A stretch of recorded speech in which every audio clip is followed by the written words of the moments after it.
Magandang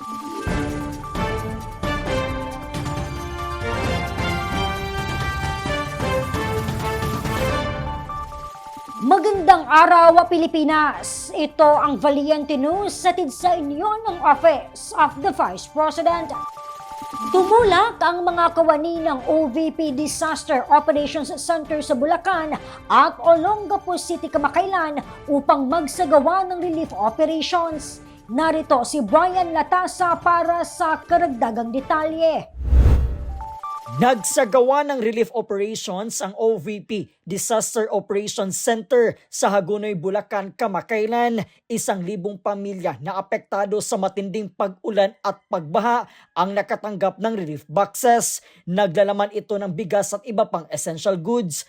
Nagpasalamat naman ang tanggapan sa lahat ng kanilang mga naging katuwang upang maiparating ang handog ng OVP sa mga nangangailangan na Pilipino. Parehong aktibidad din ang isinagawa ng tanggapan sa Olongapo City. Umabot naman sa 1,000 pamilya ang nakapag-uwi ng relief boxes. Lubos naman ang pasasalamat ng mga residente sa agarang pagresponde at pagtugon ng kanilang pangunahing pangangailangan. Ako po si Brian Latasa, ang lahat para sa Diyos, bayan at pamilyang Pilipino. Valiente News.